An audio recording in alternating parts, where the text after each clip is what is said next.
how I lost 4.3% body fat and 13 pounds in 10 short weeks, and how you can do the same. In this episode, you're going to learn and hear my review of how exactly I had so much success during my cut goal and how you can implement similar strategies so that you can strip unwanted body fat off of your body as well.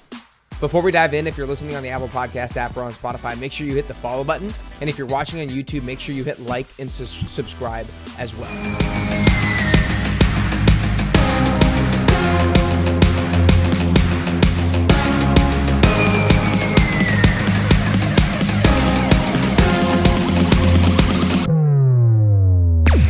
I'm really excited to talk to you guys about the review of my 10-week cut goal. Now, if you've been following along with the podcast and me on Instagram and everything over the last year, over the last 20 weeks, you know I like to put myself through different challenges. At the beginning of the year, I did a half marathon goal. Right after the half marathon goal and hitting a PR there, I put myself to a 10-week bulking goal where I put on 5 pounds of muscle. Right after that bulking goal, I transitioned into a cut goal where I wanted to see how low I could drop my body fat percentage. And I wanted to specifically see if I could drop it into single digits, moving from 11.8% body fat down to 9% body fat. And I just finished that 10-week goal, and I want to share with you both my results and how I achieved those results. So basically 4 different numbers. I went from a body fat percentage of 11.8% to 7.5%, so a decrease of 4.3% in 10 weeks. My body weight went from 171.3 down to 158.5, a decrease of 12.8 pounds or nearly 13. My muscle mass, I did lose 3.1 pounds of muscle and I lost 8.4 pounds of fat. So those are basically my results. Now, one of the things I want to talk to you guys about, I did an in-body scan to get those metrics, to get my specific body fat percentage and muscle mass numbers. An in-body scan is a highly accurate way of doing it. Usually the DEXA scan is maybe the most accurate, but in-body scan would probably be the second most accurate of affordable, easy to access options. And that's how I went about getting these results. Now, as I went throughout the 10-week process, I weighed myself every single day. There was maybe an exception of 5 or 6 days where I was out of town and didn't have access to a scale. But even sometimes when I did go out of town, I brought my scale with me so I could still get daily weigh-ins. And because this was really important, because I took an average weight every single week in order to see the most accurate sign of progress. So to give you a little bit of a context, my average weight in week 0 was 171.8. My average week 1 weight was 170.2. Basically, every week thereafter, I lost anywhere from a minimum of 0.6 pounds per week to a maximum of 1.8 pounds per week. So I lost anywhere from, 2.2 pounds was from week 1 to week 2. So a minimum of 0.6 to 2.2 pounds per week, which actually usually goes right along with what I tell people.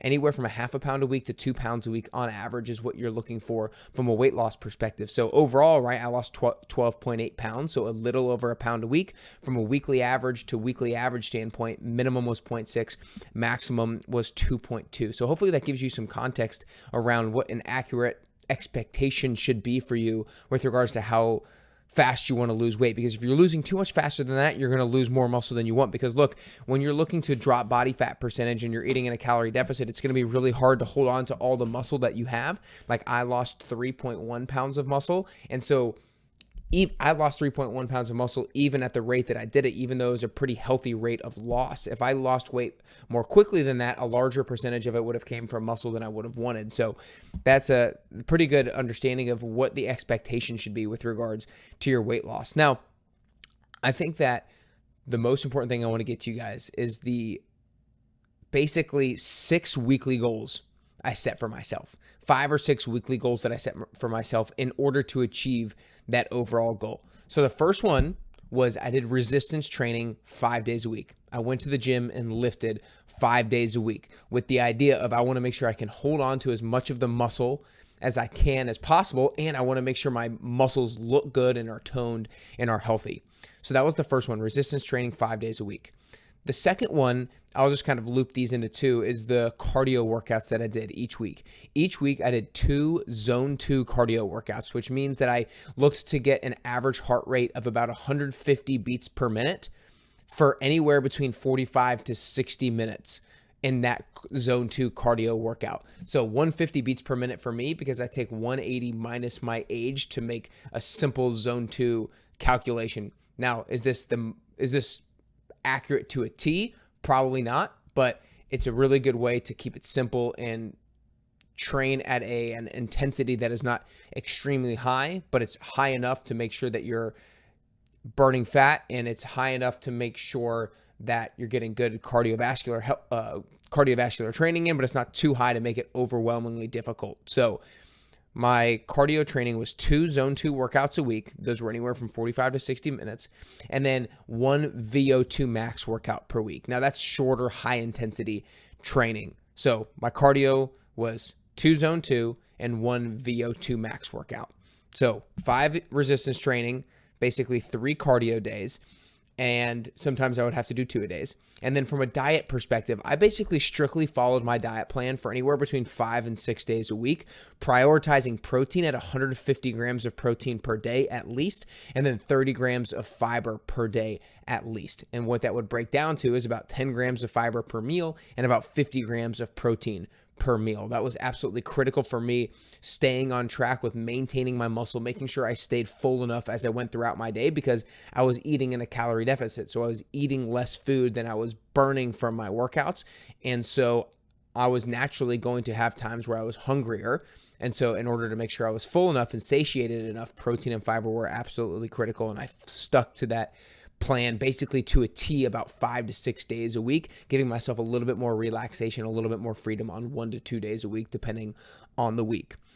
The fourth weekly goal I had was to have 5 or less alcoholic drinks per week. Now, I hit that with success 7 out of the 10 weeks. 1 week I went way over because I went on a bachelor trip, and I shared that on a previous episode. And then the other 2 weeks I had 6 drinks rather than 5, so went just a little bit over as well. But reducing my alcohol intake compared to what I had been doing in the past was a huge part of me being able to lose the body fat that I lost. And then lastly, the fifth and final goal that I had was hitting 15,000 steps a day every single day during the week. And across 10 weeks, I only missed 3 days. Across 10 weeks, across 70 days, I hit it 67 of the days and I missed 3 of them. I feel like that was absolutely critical for me in hitting my body fat percentage goal. So again, those 5 weekly goals was I did resistance training 5 days a week. I did 3 cardio workouts, which was 2 zone 2 and a VO2 max workout. I stuck to my diet plan of 150 grams of protein or more per day, 30 grams of fiber or more per day, at least 5 to 6 days a week. I did 5 or less alcoholic drinks per week, and I hit that with 7 out of 10 week accuracy. And then I hit 15,000 steps a day every single day, besides just 3 of them across the 10-week span. Those were the metrics that I was tracking on my own personal scoreboard on a day-to-day and a week-to-week basis to make sure that I was staying on track with hitting my body fat percentage goal. Now, a couple of the other things that I wanted to share with you guys with regards to what I think was led to me being really successful with my body fat percentage goal was 2 things. Number 1 was keeping my meals simple and keeping it to just meals. Basically, I would say anywhere between 70 to 80% of my days across these 10 weeks, I had 3 meals. No snacks, no desserts, 3 meals. I had breakfast, lunch, and dinner. That was something that I seldom did in the past. I would usually always have some sort of snack and always have some sort of healthier treat after dinner. Like, I wasn't the person who would have ice cream after dinner. I would have an apple and maybe a healthy kind of dessert, if you will. But even just cutting those things out were, I think, critical to achieving a calorie deficit on a regular basis in order to lose body fat. So basically, I think one of the huge things was just keeping to 3 meals a day most of the time with no snacking and no sweets. And then the other thing that really allowed me to regulate my hunger, because I'm usually somebody who would maybe have a light snack. And again, that snack wouldn't be chips or anything unhealthy, but it would still be calories that would be coming into my body. And so one of the things that helped me to regulate my hunger or fill in the gap times of my boredom when I would normally snack is I would have sparkling waters. Sparkling waters for me were huge with keeping me doing something when I was bored. You know, if I'm working and wanted a snack to have, or if I was feeling stressed during the middle of the day, getting a sparkling water would just, it wouldn't be the most amazing thing in the world, but it would satisfy that boredom. It would satisfy that maybe little bit of stress relief that I needed at that particular point in time. And it was really good at regulating my hunger as well. So sparkling waters in between meals and after dinner was something that I leveraged a lot in order to stay on track with my diet plan. So I hope today was just insightful for you as to how I achieved this. I pride myself on not just talking the talk, but walking the walk. I pride myself on being the 10-week transformation coach, the goal-setting coach who doesn't just teach other people how to achieve their goals, but is the model of the process, because it's super important to set a goal on the forefront, because that provides you with direction. It provides you with intentionality with what your strategy is. Then identifying the weekly goals, because once you set your overall goal, you can't directly impact and control the result. I can't control the number on the scale. I can control how I show up on a weekly basis. I can control my habits, my actions, my attitude, my effort. So those were those 5 weekly goals that I set for myself. Those were the controllables. And I hit those with about 80 to 90% consistency as I went throughout my 10 weeks.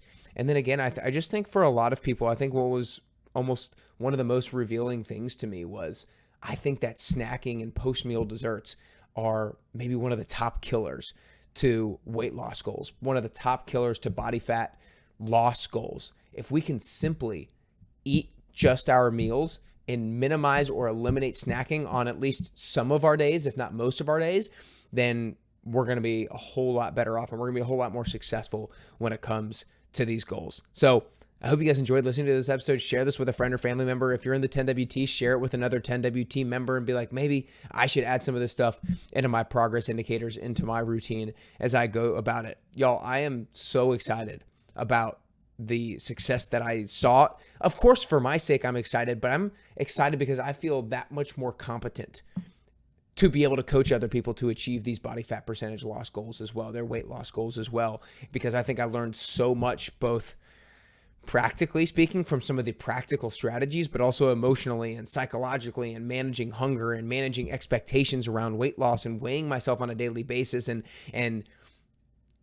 navigating the emotional weight that you put on yourself when you weigh yourself on a daily basis. So I just feel really happy and proud that I went through this. So if you guys are somebody who have a weight loss goal or you have a body fat percentage goal, I would love to be the person that helps you. Now, if you're listening to this immediately after the release of this episode, we just started a 10-week transformation, so you're not able to join now, but you can join starting October 7th. But in the meantime, you can do our 1-week free trial by going to nickcarrier.com/free trial and take part in 1 week for free of this personalized program. So go to nickcarrier.com/free trial to take part in your 1 week free 10-week transformation. But I hope you guys enjoyed today's episode. I hope it helps you achieve your health and fitness goals. And ultimately, I hope it allows you to get closer and closer to your best you.